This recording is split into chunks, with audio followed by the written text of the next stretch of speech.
saluran tilawah Al-Quran dan kajian Islam TV Roja yang kami pancar luaskan dari Masjid Al-Barkah Jalan Pahlawan Kampung Tengah Cilengsi Bogor. Dan ikhwatul Islam, sesaat lagi kami hadirkan untuk Anda program acara kajian ilmiah secara langsung dari Masjid Al-Barkah. Kami yang bertugas mengucapkan selamat mengikuti. Roja TV, saluran tilawah Al-Quran dan kajian Islam.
Assalamualaikum warahmatullahi wabarakatuh. Innal hamdalillah nahmaduhu wa nasta'inuhu wa nastaghfiruh wa na'udzu billahi min shururi anfusina wa min sayyiati a'malina. May yahdihillahu fala mudilla lahu wa man yudlil fala hadiya lahu. Asyhadu an la ilaha illallah wahdahu la syarika lah wa asyhadu anna Muhammadan abduhu wa rasuluh sallallahu alaihi wa ala alihi wa ashabihi wa man tabi'ahum bi ihsanin ila yaumiddin wa sallama tasliman katsira. Ya ayyuhalladzina amanu ittaqullaha haqqa tuqatih ولا تموتن إلا وأنتم مسلمون يا أيها الناس اتقوا ربكم الذي خلقكم من نفس واحدة وخلق منها زوجها وبث منهما رجالا كثيرا ونساء واتقوا الله الذي تساءلون به والأرحام إن الله كان عليكم رقيبا يا أيها الذين آمنوا اتقوا الله وقولوا قولا سديدا يصلح لكم أعمالكم ويغفر لكم ذنوبكم ومن يطع الله ورسوله فقد فاز فوزا عظيما. أما بعد فإن أصدق الحديث كتاب الله وخير الهدي هدي محمد صلى الله عليه وسلم شر الأمور محدثاتها فإن كل محدثة بدعة وكل بدعة ضلالة وكل ضلالة في النار. معاشر المسلمين والمسلمات الحاضرين والحاضرات المشاهدين والمشاهدات rahimani wa rahimakumullah. Mari kita bersyukur kepada Allah Jalla fi'ula, Rabb yang maha pengasih lagi maha penyayang, yang mengasihi kita dan menyayangi kita lebih daripada kasih sayang siapapun yang pernah kita terima, hatta dari kedua ayah dan ibu kita. Rasul SAW bersabda dalam hadis yang sahih, Lallahu arhamu bi'ibadihi min hadihi biwaladiha. Sungguh Allah lebih kasih dan sayang kepada hamba-hambanya lebih daripada kasih sayang wanita ini kepada anaknya. Salawat dan salam kepada Nabi kita tercinta, suri tauladan kita Nabi Muhammad bin Abdullah sallallahu alaihi wa ala alihi wasallam. Kewajiban kita untuk patuh dan taat hanya kepada satu manusia ini secara totalitas. Adapun ketaatan kepada manusia selain Rasul tercinta adalah ketaatan yang sifatnya adalah cabang fara' daripada ketaatan utama, yaitu ketaatan kepada Nabi kita Muhammad sallallahu alaihi wasallam. Siapapun selain Rasul, orang tua, guru, orang yang kita muliakan, apa yang ada di tengah masyarakat kita, maka itu adalah ketaatan yang sifatnya adalah cabang sesuai dengan apa yang ada disampaikan oleh Rasulullah SAW, maka kita taati. Tidak, maka tidak. Karena mentaati siapapun selain Rasul dalam perkara maksiat kepada Rasul adalah maksiat. Termasuk kedua orang tua kita. Ketaatan kepada orang tua kita pun cabang ketaatan kepada Rasul tercinta sallallahu alaihi wasallam. Kita disuruh berbakti kepada orang tua kita, namun berbakti dalam bab yang sifatnya sesuai dengan apa yang diajarkan Rasul. Kalau melenceng, maka bakti yang benar adalah tidak taat.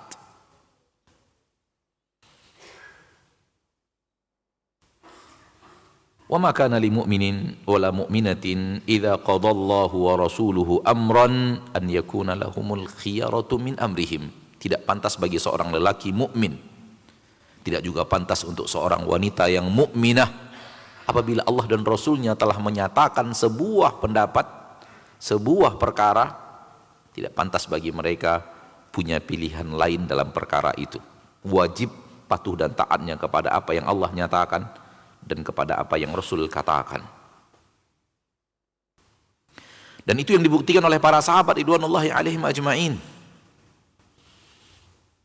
Di antara mereka adalah orang-orang yang sangat terkenal dengan baktinya kepada orang tuanya, namun untuk kemaksiatan tidak.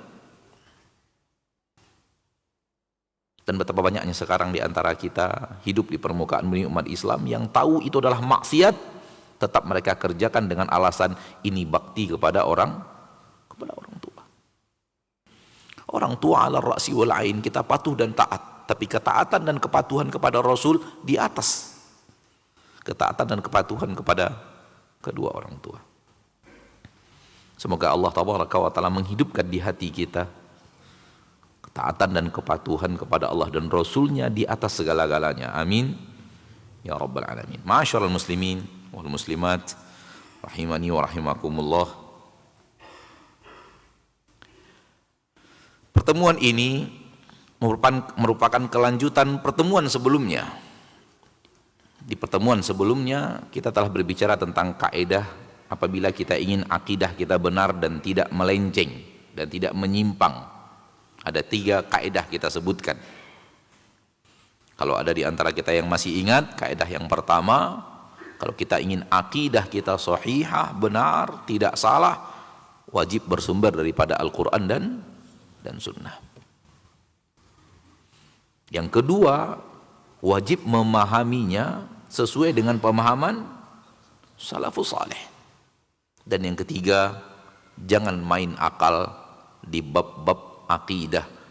Dalam bab-bab yang gaib termasuk bab akidah, jangan akal menjadi modal utama atau dalil utama. Tapi dalil utama adalah Al-Quran dan Sunnah. Akal harus mengikut.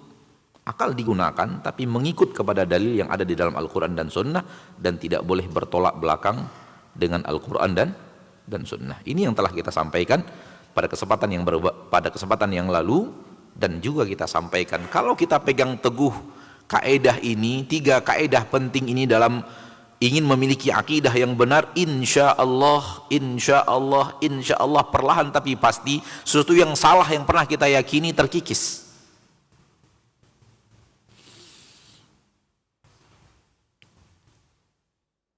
Tidak tertutup kemungkinan kita belajar ilmu agama, setelah sekian lama kita terperosok ke dalam akidah yang batil. Terutama di zaman kita sekarang, di zaman yang sudah terlalu jauh dari masa kenabian. Bahkan terlalu jauh dari tempat kenabian. Dua jauhnya di kita dapat. Jauh di tempat, jauh di waktu. Secara tempat jauh, secara waktu juga sudah jauh daripada masa kenabian. Ibarat air yang mengalir dari sumbernya yang jernih, dan dia telah perjalanan yang sangat panjang. Akan tetapi Allah berjanji menjaga agamanya. Inna nahnu nazzalna dzikra wa inna lahu lahafizun. Kami yang turunkan syariat. Az-zikir, agama Allah, kami yang turunkan. Wa inna lahu lahafizun, dan kami pasti menjaganya. Kalaulah bukan karena penjagaan Allah, sudah lama hilang syariat Rasul kita tercinta Muhammad sallallahu alaihi wasallam, dengan perjalanan waktu yang sangat panjang, bercampur dengan adat istiadat, bercampur dengan musuh yang memasukkan ke dalam agama Allah sesuatu yang bukan bahagian daripada agama Allah, bercampur dengan orang yang ingin menolong agama Allah dengan cara yang salah, bercampur dengan adat istiadat dari aneka ragam negeri, dari aneka ragam masa, aneka ragam generasi.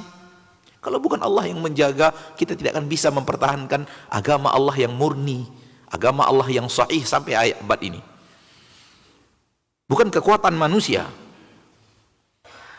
namun Allah yang telah berjanji menjaga agamanya, sehingga perjalanan panjang tersebut bagi orang-orang yang di hatinya masih ada keseriusan untuk mencari mana yang benar, Allah akan tunjukkan. Allah akan tunjukkan.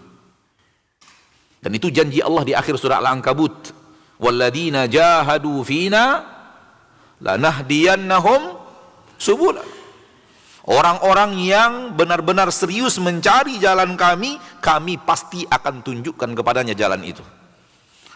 Serius dia, bermujahadah, berjuang dia untuk mencari mana sih yang benar.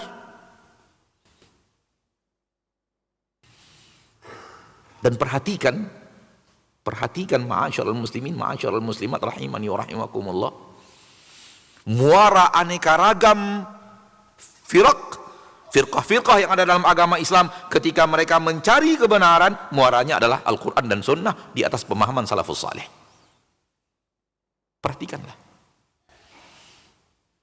Lihat yang tobat dari kelompok A, yang tobat dari kelompok B, tobat daripada kelompok C, tobat dari kelompok mengkafirkan orang, tobat daripada kelompok bunuh-membunuh, tobat dari kelompok takwil sifatullah subhanahu wa ta'ala. Kemana muaranya? Kemana mereka bertaubatnya? Kepada pemahaman Al-Quran dan Sunnah sesuai dengan pemahaman salafus saleh.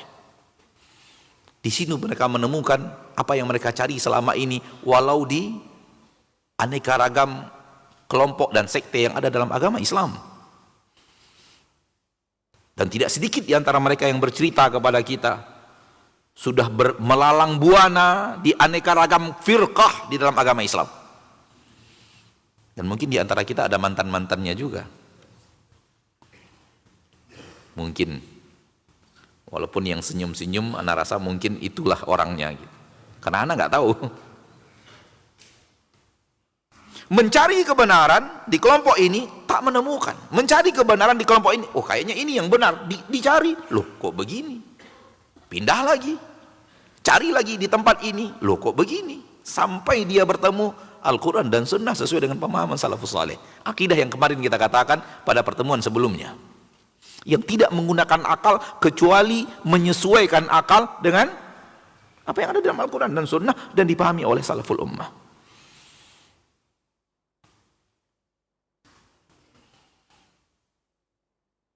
Apabila keluar dari kaidah ini, maka manusia akan terjebak kepada akidah-akidah yang melenceng dan menyeleweng, menyimpang, beraneka faktor. Faktor yang pertama, orang tua. Orang tua yang menyampaikan kepada kita akidah yang salah. Sehingga dari kecil dikatakan ini akidah kita, ini akidah kita, ini akidah kita. Dan dalilnya hadis Nabi SAW, kullu mauludin yuladu alal fitrah. Fa'abawahu, kedua ayah ibunya lah yang telah menjadikan dia Yahudi, yang telah menjadikan dia Nasrani. Kenapa? Didiktekan terus akidah yang salah. Kalau itu untuk Yahudi dan Nasrani, fahami juga umat Islam yang memiliki akidah yang salah. Ketika orang tua memiliki keyakinan kuburan itu kuburan keramat, kita harus minta berkah ke kuburan yang ada di atas bukit tuh, di atas bukit kampung kita. Kita harus menyembelih sapi, kambing untuk dikorbankan, jadikan sesajen untuk penghuni, penjaga ini, penjaga itu. Orang tua juga yang menyatakan itu kepada anaknya sehingga anaknya mendapatkan itu dari orang tuanya. Faktor penyebab menyebarnya akidah yang tak sesuai dengan Al-Quran dan Sunnah, karena tidak kembali kepada Al-Quran dan Sunnah, kembalinya kepada apa yang didiktekan oleh orang tua. Wallahi saudaraku, saudariku, kalau logika yang sehat, bagaimana mungkin sapi adalah Tuhan? Tetapi karena itu telah didiktekan sedari kecil. Sedari kecil, itu Tuhan kita. Itu Tuhan kita yang harus kita hormati. Itu Tuhan kita yang tidak boleh kita. Itu Tuhan kita yang telah berbuat baik. Sehingga manusia cerdas, profesor pun mempertuhankan itu. Kalah logika dengan akidah, karena telah didiktekan dari kecil. Faktor penyebab utama juga adalah kebiasaan di tengah masyarakat. Kalau jauh dari orang tua, berarti di lingkungan yang lebih besar, yaitu adat istiadat yang ada di tengah masyarakat kita. Kita dengar dari tetangga ini, kita dengar dari tetangga itu, kita dengar dari sahabat kita ini, kita dengar dari tetua kampung kita. Akhirnya masuk ke dalam, di dalam keyakinan kita, akidah kita. Atau dari seorang guru yang berbicara tanpa ilmu, lalu kita ikut saja, patuh saja kepada apa yang dia katakan, walau tidak ada dalilnya daripada Al-Quran dan Sunnah. Taklid kepada guru menjadi penyebab melencengnya akidah manusia.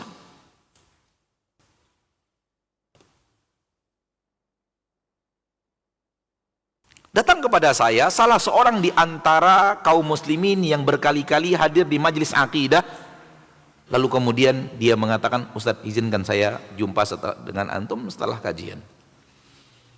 Kita katakan tafadhal. Setelah kajian, diskusi, lalu beliau mengatakan seperti ini, Ustadz, setelah beberapa kali kita duduk, alhamdulillah Allah melapangkan dada saya untuk mengetahui insya Allah inilah yang benar. Karena apa yang Ustaz sampaikan, ada ayatnya, ada hadisnya, ada keterangan yang jelas. Dulu saya belajar dengan guru saya.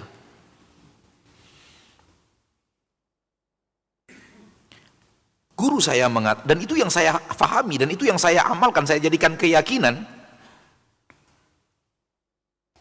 Kita boleh beragama beraneka ragam, silahkan, dengan gaya beraneka ragam yang bervariasi, silahkan, tidak ada masalah, asal niat kita baik.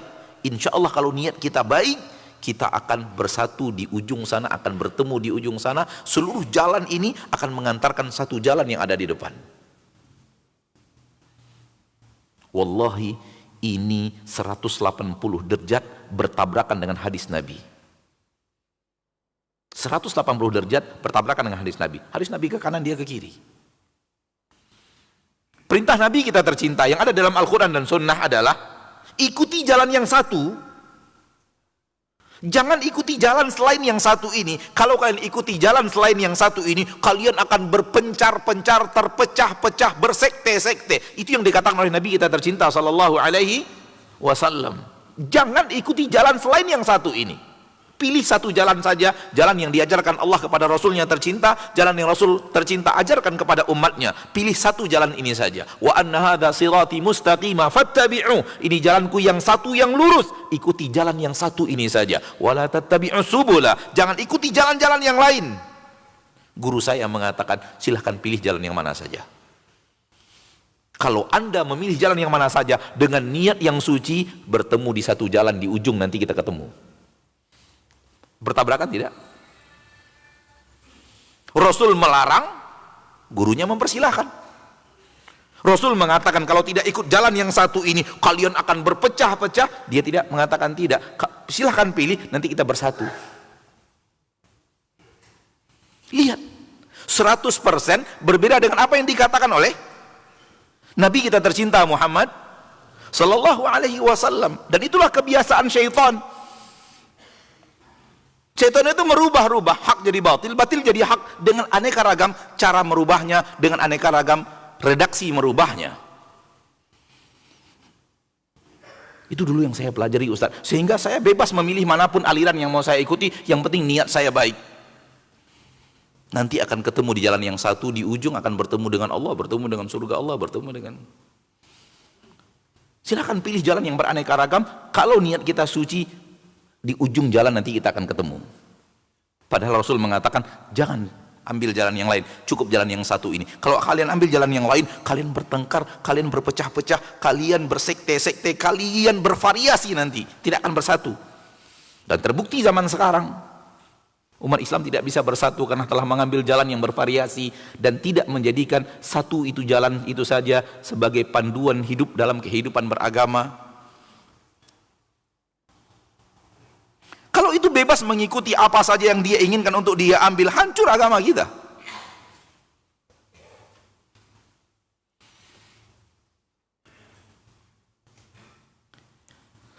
Namun sebelum itu, ada dua hal penting yang ingin Anda sampaikan. Poin yang pertama, kita memuliakan orang tua kita. Wallahi kita memuliakan orang tua kita. Kita diperintahkan Allah untuk memuliakan orang tua kita. Dua, kita memuliakan guru kita.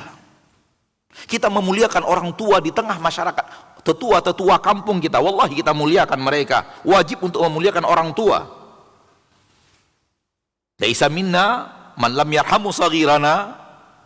Tidaklah kelompok kita orang yang tidak pandai menyayangi anak kecil dan tidak pandai memuliakan orang tua. Maka kita memuliakan orang tua asli kandung kita, kita memuliakan guru-guru kita memuliakan tetua-tetua kampung kita. Harus.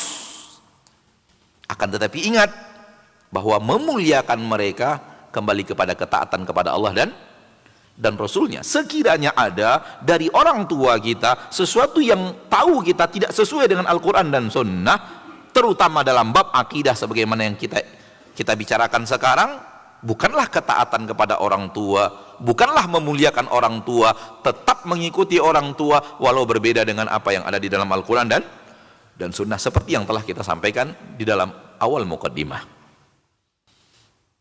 Dan syaitan akan mendatangkan kepada manusia, itu orang tak patuh orang tuanya, itu orang tak memuliakan orang tuanya pengen, dia tak mau. Sehingga akhirnya banyak sekarang ini orang yang sudah tahu kebenaran akhirnya meninggalkan kebenaran karena dia merasa harus patuh dan taat kepada orang tuanya. Patuh dan taat kepada orang tua fil haq, di dalam kebenaran, bukan fil batil. Patuh dan taat kepada orang tua fit ta'ah, dalam ketaatan kepada Allah dan Rasulnya, bukan fil ma'siyah. La ta'ata li ma'rufin, la ta'ata li makhluqin fi ma'siyatil khaliq. Nas tegas dari Nabi kita tercinta SAW, tidak boleh patuh dan taat kepada siapapun daripada makhluk kalau itu dalam perbuatan maksiat kepada Allah al-Khaliq. Wahai orang tua yang saya cintai, wahai guru yang saya muliakan, wahai tetua-tetua kampung yang saya hormati, saya ikuti kalian. Saya ingin patuh dan taat kepada kalian. Saya ingin seperti kalian selagi tidak dalam perbuatan maksiat. Itu yang harus diketahui. Dua, Kita katakan ada 2 poin sebelum kita tadi 2 poin. Ini poin yang pertama. Orang tua kita muliakan, guru kita hormati, tetua-tetua kampung kita, bahkan adat istiadat kita muliakan. Selagi tidak apa? Tidak maksiat. Telinga ini mendengar langsung, mata ini menyaksikan langsung. Salah seorang ahli ilmu mengatakan di Masjid Nabawi, mengatakan menyesuaikan diri dengan kebiasaan yang ada di tengah masyarakat itu lebih afdol selagi tidak maksiat. Menyesuaikan diri dengan kebiasaan yang ada di tengah masyarakat itu lebih afdol selagi tidak maksiat. Ini kaidah seperti yang anak katakan tadi, telinga ini mendengar langsung, mata ini menatap langsung kepada yang berbicara. Salah seorang ulama di kota Nabi menyampaikan materi, Syekh Saleh Al-Haidan, dan telinga ini mendengar langsung di Masjid Nabawi. Beliau mengatakan, dan ketika itu beliau ditanya tentang posisi celana di atas mata kaki. Pertanyaannya adalah, Syekh, mana lebih baik dalam memakai celana persis di atas mata kaki di atasnya dikit, ya kayak antum sekarang lah, ana juga mungkin, atau setengah betis,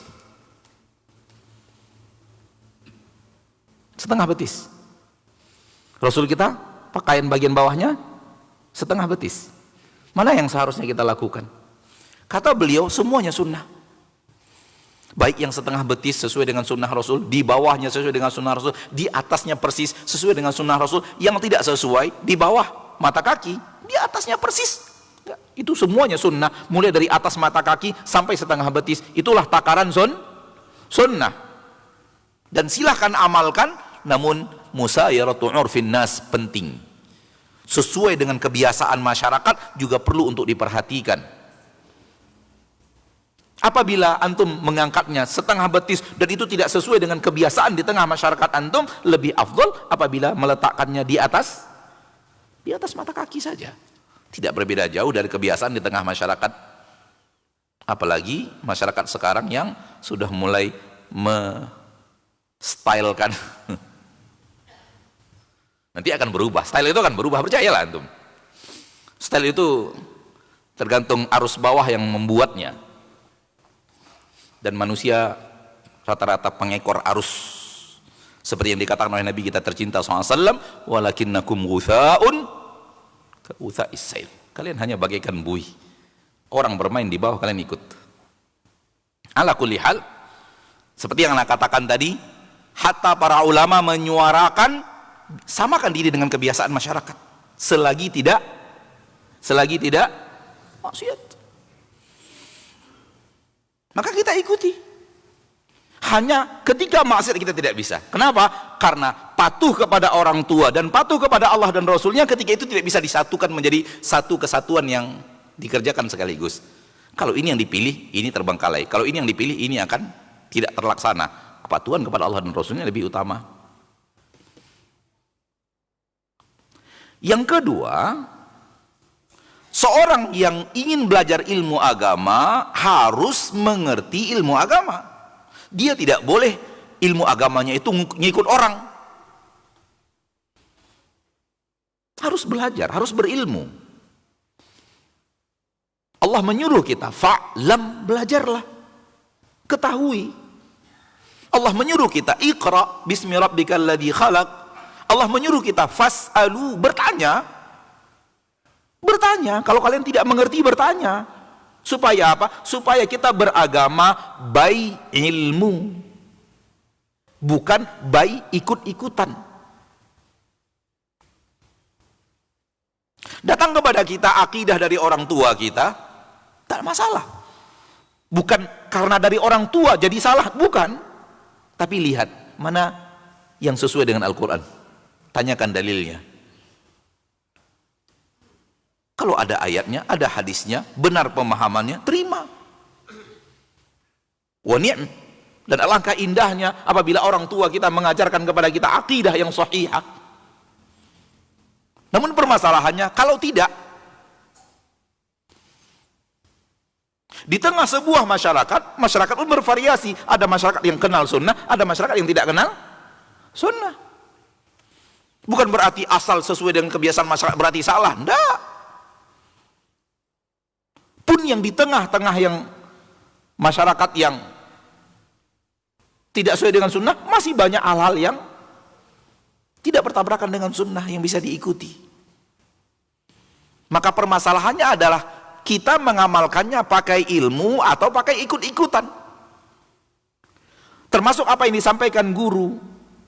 Apakah murni karena gurunya berbicara lalu harus diikuti, atau karena ilmu yang ada di dalam Al-Quran dan Sunnah yang disampaikan guru kita kepada kita. Disinilah seorang muslim harus mengerti bahwa dia disuruh oleh Allah untuk berilmu. Kenapa? Karena di akhirat Anda tidak bisa mengatakan itu pendapat orang tua saya lalu saya ikuti, itu kata guru saya mencontoh mereka, itu kata manusia di sekitar saya lalu saya ikuti akidah itu tidak laku di akhirat. Sementara kita semua ingin selamat di akhirat. Jadi dua poin ini penting. Poin pertama, kita muliakan orang tua kita muliakan guru kita muliakan tetua-tetua kampung kita hormati adat dan istiadat di tengah masyarakat kita. Bukan kebencian. Namun ketika tak bisa disamakan, tidak bisa disatukan antara ketaatan kepada orang tua, ketaatan kepada guru dengan ketaatan kepada Allah dan Rasulnya. Ketika harus memilih, maka ayat tadi berlaku.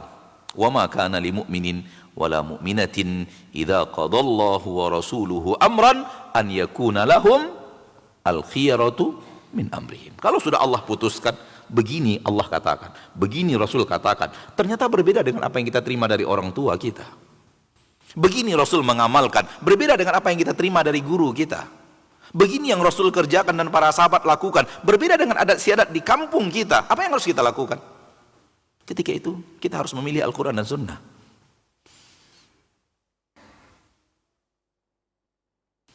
Maka penyebab-penyebab yang bervariasi itu menyebabkan orang akhirnya ikut akidah dari orang tuanya, ikut akidah dari gurunya, ikut akidah dari tetua-tetua kampungnya, dari orang kebiasaan yang ada di kampungnya. Orang kampungnya mengatakan di kampung kita ini ada penunggu di kuburan keramat si A yang setiap tahun bulan tertentu kita harus ke sana, kita harus bakar kemenyan dan semacamnya. Kita harus potongkan kambing, potongkan sapi. Termasuk di kampung saya sendiri masih ada keyakinan yang seperti itu. Mendarahi ini, mendarahi itu, harus potong hewan ini untuk didarahi tempat tersebut. Sesuatu yang bertabrakan dengan akidah yang sahihah. Namun kita tidak mengikutinya bukan karena kebencian, tapi karena tidak bisa kita satukan antara mengikuti itu dengan ketaatan kepada Allah dan Rasulnya.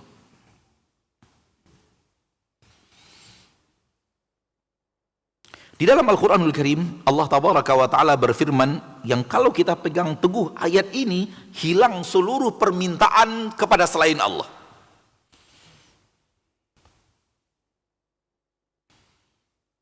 Di dalam Al-Quran surat Fatir, di akhir ayat yang ke-13 dan di awal ayat yang ke-14, Allah Tabaraka wa Ta'ala berfirman, "Walladzina tad'una min dunihi la yamlikuna min qitmir in tad'uhum la yasma'u du'aakum walau sami'u mastajabu lakum wa yaumal qiyamati yakfuruna bisyirikikum." Ayat ini membantah syirik sampai ke akar-akarnya. Membantah akidah-akidah yang salah bahwa si fulan mampu melakukan ini. Pohon tersebut pohon keramat, kuburan tersebut kuburan keramat, orang ini orang sakti. dukun ini, dukun sakti, semua itu hancur kalau kembali kepada ayat Allah yang satu ini saja, belum ayat yang lainnya. Terlalu banyak membantah kesyirikan. Lihat ketika orang berpegang teguh dengan Al-Quran dan Sunnah, apa yang ada di dalam Al-Quran yang Allah nyatakan, sampai di hatinya, dia tanamkan akidah yang berasal dari Al-Quran dan Sunnah, hancur seluruh kesyirikan di hadapannya. Walladzina tad'una min dunihi ma yamlikuna min qitmir, dan siapapun yang kalian minta kepadanya selain Allah, itu dia syirik. Ke dukun, ke kuburan, ke cincin, ke jimat, ke orang tidak pintar.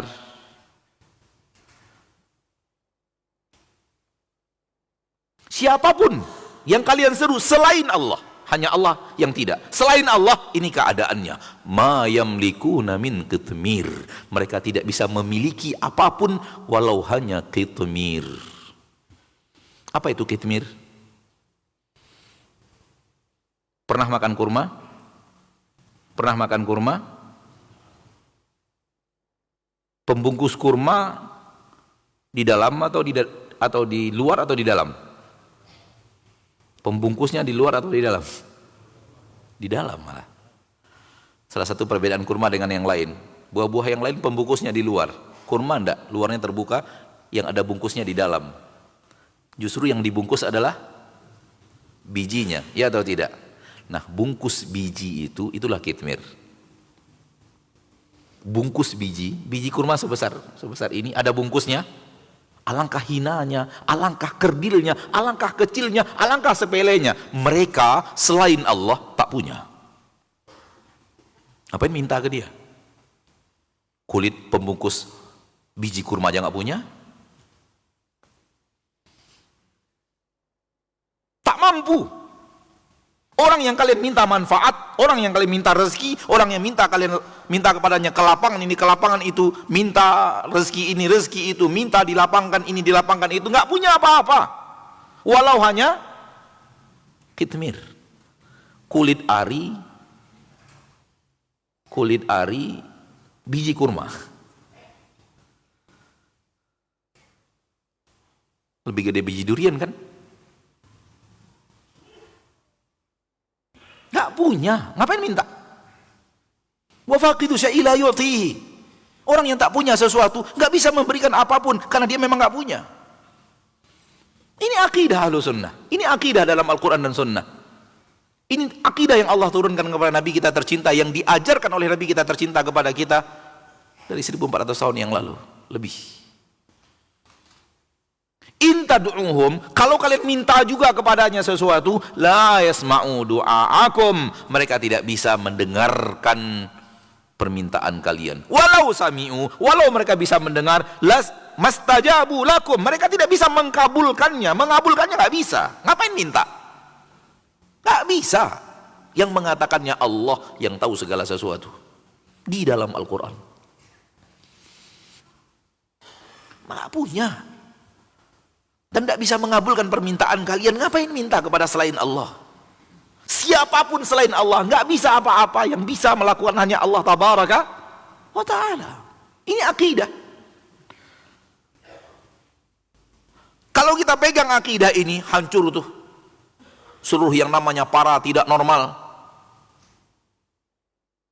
seluruh dukun, seluruh jimat, seluruh tangkal, seluruh pesugihan-pesugihan, seluruh kuburan keramat, seluruh cincin keramat, seluruh keris keramat, seluruh sumur keramat, seluruh titik-titik sakti, ustadz sakti, kiai sakti dan semacamnya, nggak ada habis.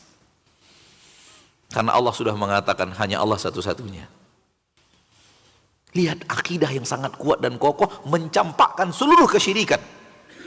Lihat manusia yang berbuat syirik dengan kepada tempat-tempat yang tadi. Kenapa mereka meminta? Kenapa mereka memohon? Mereka minta kepada selain Allah karena mereka yakin itu bisa memberikan. Yang mereka inginkan ada pada orang, tempat, benda, pohon, sumur, kuburan.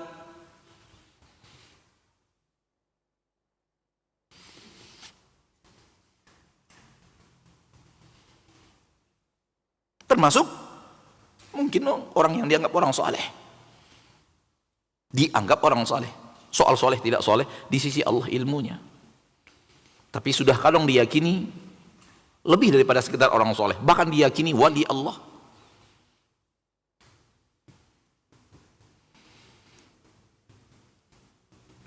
Ma'asyarul muslimin, ma'asyarul muslimat. Lihat, kalau kita berpegang teguh dengan Al-Quran, hilang seluruh aneka ragam keyakinan khurafat yang tidak ada dalilnya. Oleh karena itu seorang muslim perlu mengerti agamanya, perlu bertanya tentang agamanya, perlu bertanya tentang akidahnya, mana dasarnya dari Al-Quran, mana dasarnya dari sunnah. Dan tidaklah orang yang terjerumus ke dalam aneka ragam keyakinan yang aneh dan nyeleneh kecuali karena mereka meninggalkan belajar Al-Quran dan Sunnah. Sehingga akhirnya masuk ke dalam dirinya keyakinan super aneh, super nyeleneh bagi orang-orang yang sudah mengerti apa yang ada di dalam Al-Quran dan Sunnah. Dan terbukanya informatika di zaman kita sekarang, begitu mudahnya informatika, terlalu banyak kita bisa menyaksikan akidah-akidah yang aneh dan nyeleneh. Sampai bisa menjaga di pintu kuburan, di pintu neraka, muridnya yang masuk neraka dia tahan, masuk surga sana. La haula wala quwata illa billah. Nas tegas Allah berfirman, wal amru yauma idzin lillah. Seluruh perkara pada hari itu semuanya ada di tangan Allah. Yauma la tamliku nafsun li nafsin syai'a wal amru yauma idzin. Pada hari itu jiwa tak bisa menolong jiwa yang lain, tak bisa. Siapapun tak bisa menolong orang lain kecuali dengan izin Allah, kecuali dengan ridho Allah. Izin untuk yang memberikan pertolongan, ridho terhadap siapa yang akan menerima bantuan dan pertolongan. Dua syarat syafaat, izin dan ridho.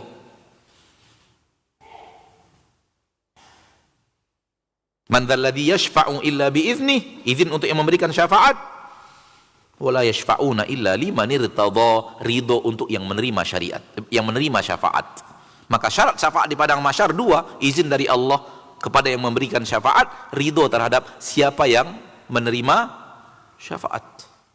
Wala yashfa'una illa liman irtadha.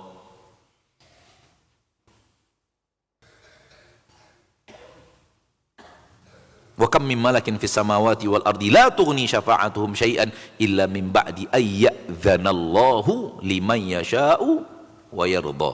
Dalam satu ayat dikumpulkan izin dan ridho. Beda dengan yang tadi, asal murid saya amankan kalian dari api neraka. La haula wala quwata illa billahil aliyil azim. Bertabrakan 180 derajat dengan Al-Quranul Karim. Akan tetapi ketika menjauh dari Al-Quran dan Sunnah, inilah yang terjadi. Inilah yang terjadi. Akhirnya si murid udah aman. Guru kita ada di sana yang akan mengawal kita supaya kita tidak masuk neraka. Jadi sehebat apapun kita berbuat maksiat, tetap pasti akan ke surga. Akhirnya terjadilah aneka ragam, terlalu bebas syaitan untuk menyeret mereka kepada kebatilan. Na'udzubillahi min dzalik. Semoga Allah berikan semua kita hidayah, kita dan mereka. Amin ya rabbal alamin. Jauhi juga akal dalam dunia akidah. Sebagaimana yang ada pada pertemuan kita yang lalu, jangan bermain akal. Jangan bermain akal. Kalau Anda bermain akal, syaitan lebih berakal dari dirimu. Iblis pengalaman hidupnya lebih panjang. Kita nggak tahu sekarang berapa usia iblis. Tak ada yang tahu berapa usia iblis, karena iblis usianya sebelum Nabi Adam diciptakan.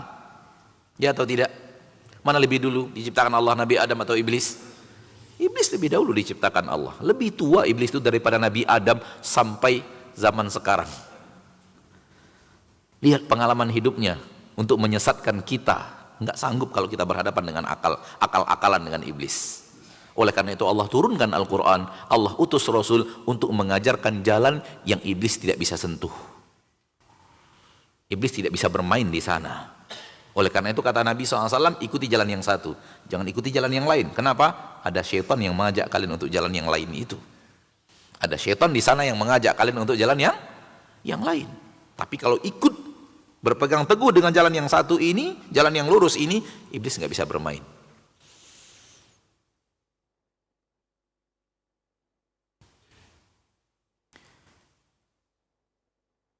Salah satu di antara yang mereka bicarakan akal-akalan soal Ar-Rahmanu 'alal arsy istawa dalam akidah Ar-Rahmanu 'alal arsy istawa.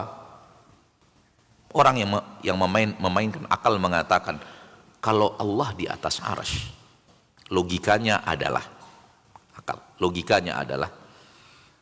apakah Allah itu lebih besar dari arsy atau sama besar dengan arsy atau lebih kecil dari arsy? Itu mereka katakan. Oleh karena itu kami tidak bisa meyakini Allah di atas aras. Karena logikanya adalah kalau Allah di atas aras, Allah bisa lebih besar daripada aras. Gak mungkin. Masa sih Allah lebih besar dari aras? Tidak sesuai logika. Atau sama besar dengan aras? Salah juga, karena Allah mengatakan Allahu Akbar. Atau lebih kecil dari aras? Naudzubillah, Allah lebih kecil daripada aras yang dia ciptakan sendiri. Oleh karena itu akidah yang benar adalah tak boleh meyakini Allah di atas aras. Subhanallah. Main akal-akalan yang membuat manusia terjerumus ke dalam menolak firman Allah tabaraka wa ta'ala. Akhi, apa yang Anda katakan dalam bentuk akal-akalan Anda itu adalah ilmu Anda tentang makhluk. Kalau seorang raja di atas aras artinya singgasana, ya. Apakah singgasana lebih besar daripada Allah? Daripada raja? Apakah sama dengan raja atau lebih kecil daripada raja? Itu logika manusia. Dalam ilmu manusia Anda sudah bicara tentang Allah, jangan pakai rumus makhluk ketika bicara Allah Al-Khaliq. Jangan pakai rumus makhluk apabila bicara Allah Sang Khaliq, karena zat Allah kita tidak pernah tahu. Maka rumus makhluk tidak bisa dipakai dalam ilmu akidah tentang Allah.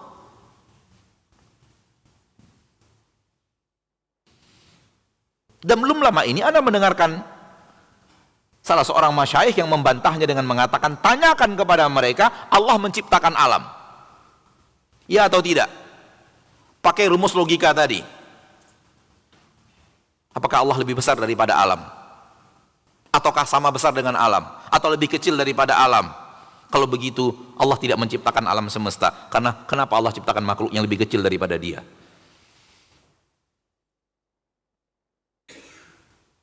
Untuk apa? Memainkan akal di dunia akidah.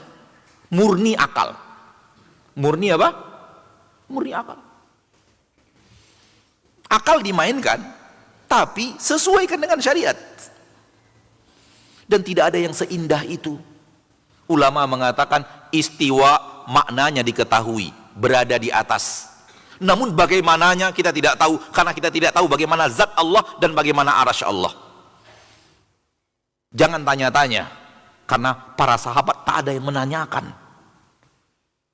Dan iman bahwa adanya arsy dan Allah beristiwa di atas arsy, hukumnya wajib, karena Allah mengatakan di dalam Al-Quran, la ilaha illallah, akidah yang sangat kuat dan kokoh. Jangan tanya bagaimananya, karena kita tidak tahu. Akal kita tidak sampai kepada itu. Karena tak seorang pun makhluk bertemu Allah dan melihat arsy Allah sehingga tahu bagaimana Allah di atas arsy.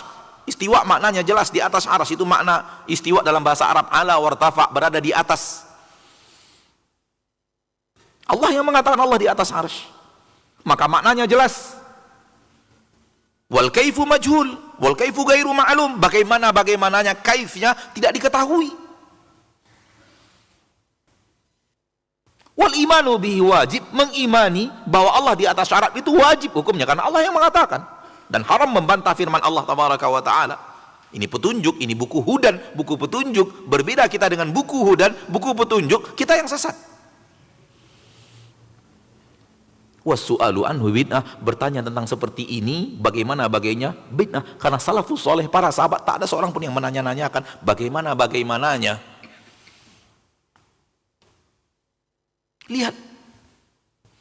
Lihat lurusnya akal ahlu sunnah ketika disesuaikan dengan Al-Quran dan sunnah. Sudah ada keterangannya di dalam Al-Quran, kita imani,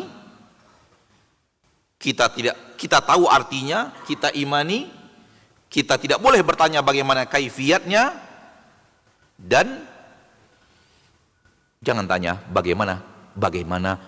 kaifiat, jangan ditanya. Imani maknanya, jangan tanya kaifiatnya. Soal yang tadi lebih besar, sama besar, lebih kecil, itu kaifiat. Itu apa? Kaifiat. Pertanyaan bagaimana itu permainan akal, dan di dalam ilmu akidah akal tidak menjadi sumber untuk akidah. Murni akal tidak menjadi sumber akidah. Nah, sudah masuk waktu azan, kita dengarkan azan, lalu kita lanjutkan insya Allah. Setelah itu kita sholat isya dan selesai. Nah,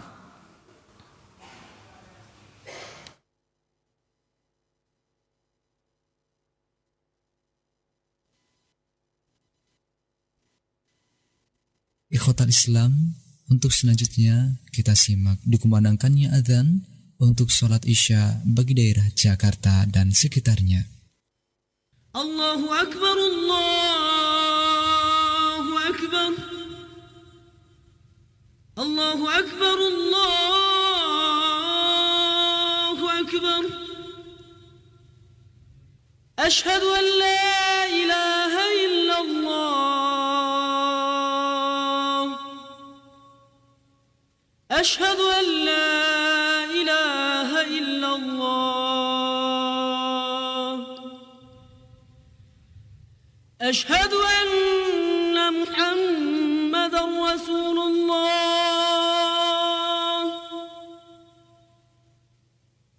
أشهد أن محمدا رسول الله. حي على الصلاة.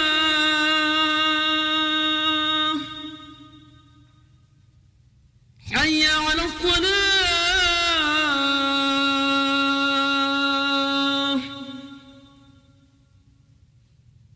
حي على الفلاح.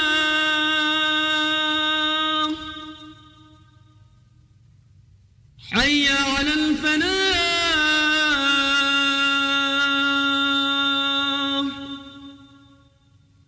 الله أكبر، الله أكبر. لا إله إلا الله. اللهم صل على محمد وعلى آل محمد كما صليت على آل إبراهيم إنك حميد مجيد. اللهم بارك على محمد وعلى آل محمد كما باركت على آل إبراهيم إنك حميد مجيد. اللهم رب هذه الدعوة التامة والصلاة القائمة آت محمدا الوسيلة والفضيلة وابعثه مقاما محمودا الذي وعدته.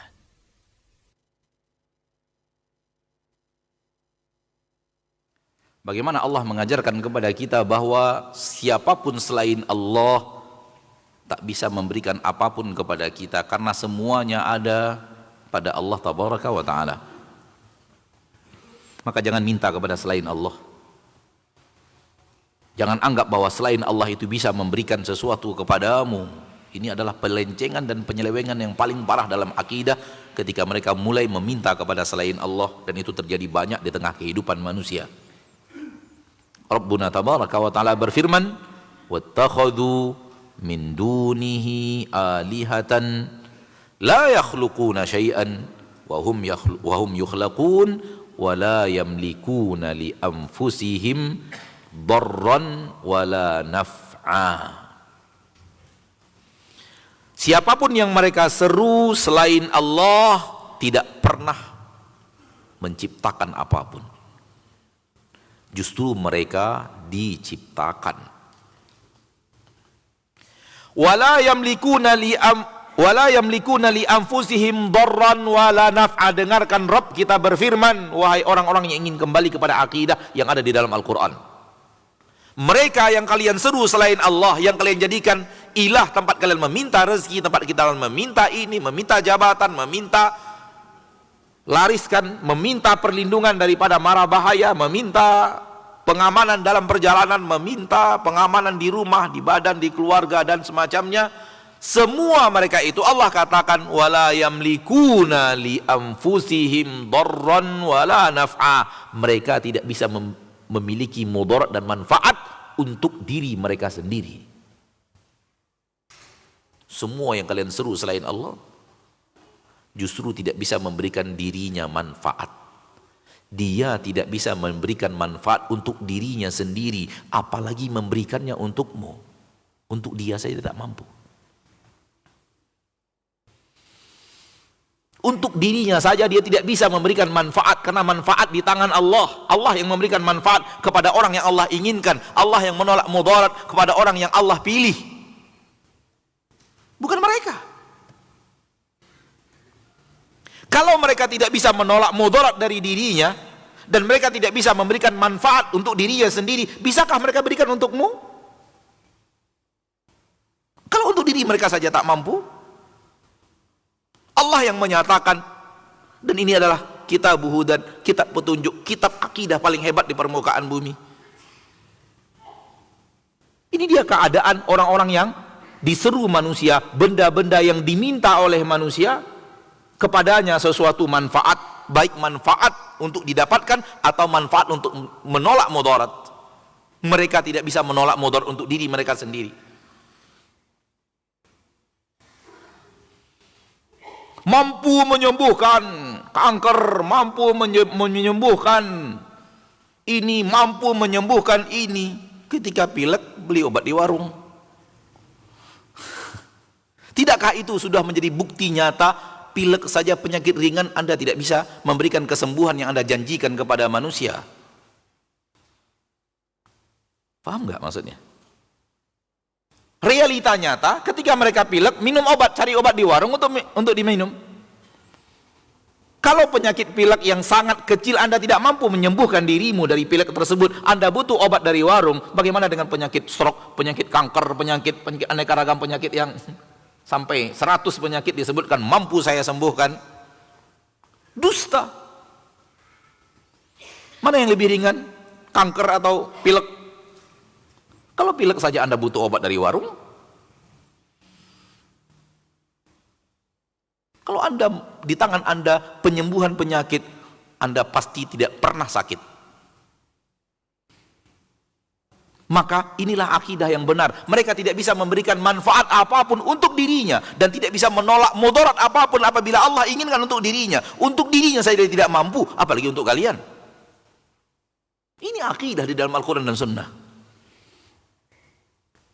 Yang terlalu banyak manusia zaman sekarang karena yang tadi terjerumus ke dalam aneka ragam kesalahan dalam memahami, sehingga meyakini kesaktian, meyakini kemandragunaan, meyakini kekeramatan, meyakini kedekatan dengan Allah yang bisa ini, bisa begitu, bisa begini, bisa begitu.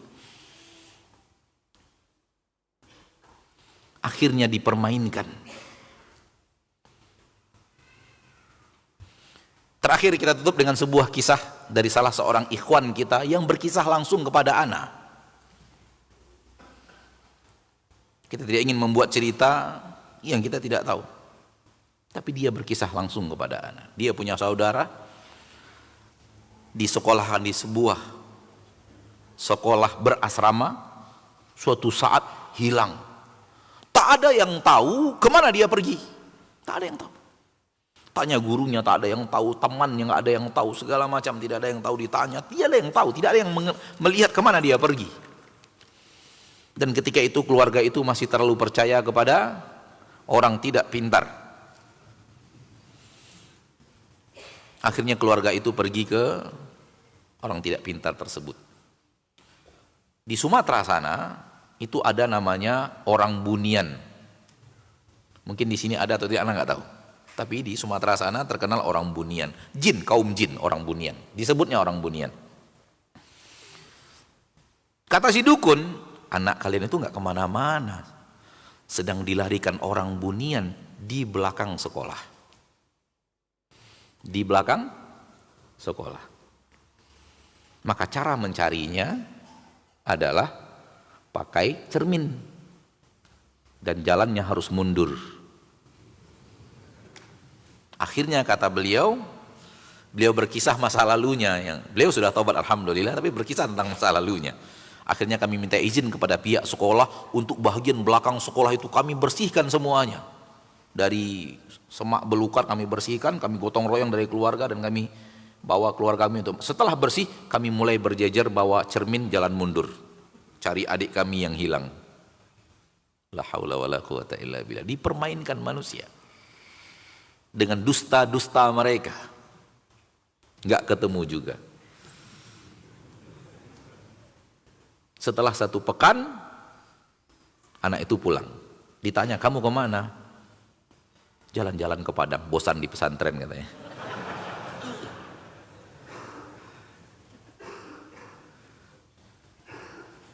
Udah terlanjur, bersihkan. Pesantren suka lah dibersihkan belakangnya. Pesantrennya nggak zona ya. Bersihkan.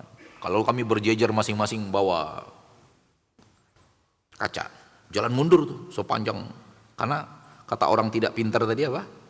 Dia nggak jauh-jauh disembunyikan di belakang pesantren.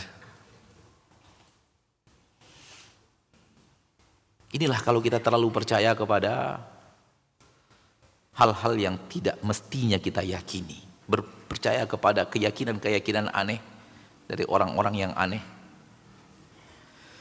Akhirnya dipermainkan untuk mendapatkan harta. Oleh karena itu dukun disebut orang-orang yang memakan harta manusia dengan cara yang zalim. Nah,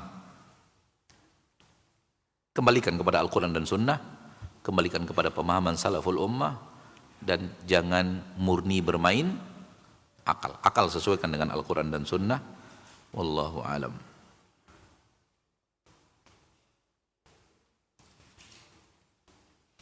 Ustadz, bagaimana cara memberitahu kepada orang tua saya yang masih melukis makhluk hidup? Ana takut tidak dianggap anak lagi oleh beliau. Mohon nasihatnya Ustadz. Bagaimana cara memberitahu? Cara memberitahunya adalah beritahu. Apalagi cara memberitahu selain memberitahu? Cara berdakwah adalah dakwahkan, suarakan, sampaikan, namun dengan penuh lemah lembut, dengan penuh hikmah, dengan akhlak terbaik, dengan tutur kata paling lembut. Begitulah cara menyampaikan. Namun harus disampaikan. Jangan takut ayah kita tersinggung karena kita menyampaikannya dengan penuh akhlak.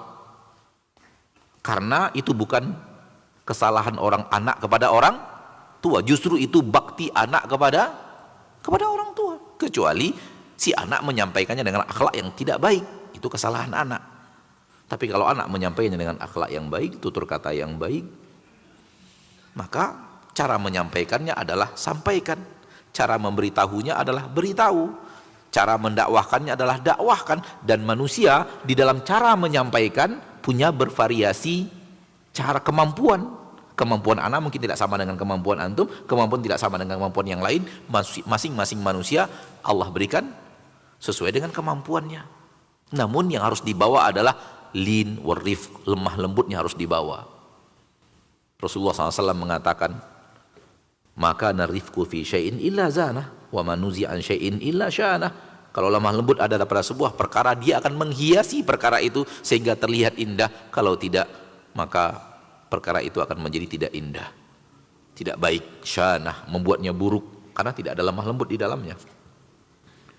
Oleh karena itu lakukan dengan hikmah, tapi bicarakan. Kalau kita tidak sanggup berbicara, pakai tulisan, karena tulisan juga mewakili bicara. Wallahu alam. Adapun bagaimana cara menyampaikan, manusia bervariasi dan tidak bisa satu orang harus dipaksakan sama dengan orang lain dalam cara menyampaikan. Intinya adalah sampaikan dengan lemah lembut. Dan dahulukan dengan pujian, dahulukan dengan bahwa kita menghormati beliau, memuliakan beliau. Pilih waktu yang terbaik untuk berbicara. Wallahu alam.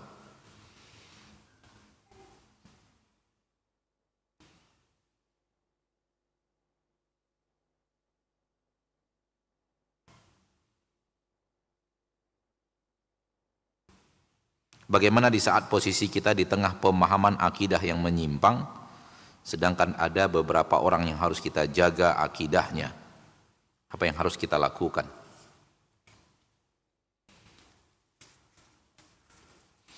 Mungkin maksudnya antum ada kepala keluarga, diwajibkan untuk mengajarkan akidah yang benar kepada anak, namun anak ini masih berhubungan dengan kakek dan neneknya, masih berhubungan dengan om dan tantenya yang punya akidah. Mungkin itu yang ditanyakan. Mungkin ya, wallahu alam, ana mencoba untuk memahami pertanyaannya. Nah, anak itu akan biasanya, kebiasaan anak adalah yang paling sering didiktekan kepadanya itu yang akan dia jadikan ilmu. Maka rajin mendiktekan kebenaran kepada anak. Kita tidak akan bisa membatasi anak kita dengan nenek dan kakeknya. Bahagian daripada bakti kita kepada ayah dan ibu kita adalah anak kita, yaitu cucu beliau, dibawa kepada beliau. Itu kebahagiaan dan itu adalah bakti kepada ayah dan ibu kita. Maka kita yang harus ekstra menyampaikan, diktekan lagi, sampaikan lagi kepada anak, rajin-rajin menyampaikan itu kepadanya.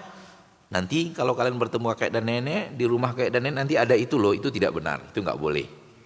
Jimat dan tangkal tidak boleh ya nak. Misalnya seperti itu. Diktekan sebelum berangkat. Pulang dari rumah kakek dan neneknya, diktekan lagi kebenaran. Itulah usaha dan kemampuan kita. Adapun dilarang anak kita untuk bertemu kakek dan neneknya, memutuskan silaturahim, tidak boleh dalam agama kita. Man qata'ahu Allah, wa man wasalahu Allah. Barang siapa yang menyambung silaturahimnya, Allah akan sambung hubungan dengannya. Apabila dia memutuskannya, maka Allah akan putuskan. Silaturahim antara anak kita dan neneknya harus terjadi. Namun kalau kita ada yang kita khawatirkan, maka kita rajin menyampaikan kepada anak, mendiktekan kepada anak, memperdengarkan nasihat-nasihat itu kepada anak. Jangan kalah dengan sesuatu yang mungkin itu pun mungkin, wallahu alam, dia dengarkan dari kakek dan neneknya. Mungkin itu yang antum maksud. Ini jawaban ana, wallahu taala ala wa alam bisawab. Ikhwani fiddin, sampai di sini pertemuan kita pada kesempatan yang berbahagia ini. Semoga Allah tabaraka wa taala menjaga akidah kita untuk sesuai dengan kitabullah dan sunnah Nabi kita tercinta sallallahu alaihi wasallam. Dan di sini kita wajib belajar. Fas'alu ahla dzikri in kuntum la ta'lamun. Tanya orang yang mengerti apabila Anda tidak faham. Dan Allah dan Rasulullah SAW bersabda, afalam yas'alu idh lam ya'lamu fa inna shifa'al 'ayyis su'al. Kenapa mereka tidak mau bertanya ketika mereka tidak tahu? Obat kebodohan adalah bertanya. Obat ketidaktahuan adalah bertanya. Dicela oleh Nabi orang yang tidak tahu, Nabi tidak mau bertanya, ikut aja tidak mau bertanya. Mana ayatnya, mana keterangannya dalam Al-Quran dan hadis. Maka kita wajib berilmu, dan di akhirat ilmu yang kita ketahui tentang agama inilah yang akan kita pertanggungjawabkan, bukan apa yang kita dengarkan dari orang. Wallahu ta'ala ala wa alam bisawab. Semoga semua kita yang hadir di majlis ini Allah maafkan pada saat yaumil hisab, dan Allah jauhkan dari nerakanya, dan Allah masukkan semua ke dalam surganya. Amin ya rabbal alamin. Subhanakallahumma wa bihamdik, asyhadu an la ilaha illa anta, astaghfiruka wa atubu ilaik. Alhamdulillahi rabbil alamin. Assalamualaikum warahmatullahi wabarakatuh.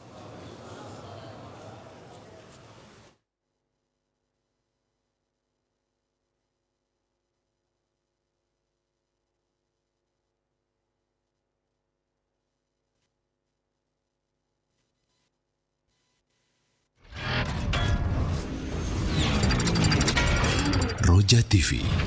Ikhwatal Islam rahimani Allah wa iyyakum, telah kita simak bersama kajian ilmiah yang bermanfaat bersama asatidzah kita. Semoga yang singkat ini dapat menambahkan ilmu dan berfaedah untuk kita semuanya. Kami yang bertugas mengucapkan terima kasih. Wassalamualaikum warahmatullahi wabarakatuh. Roja TV, saluran di ruang Al-Quran dan kajian Islam.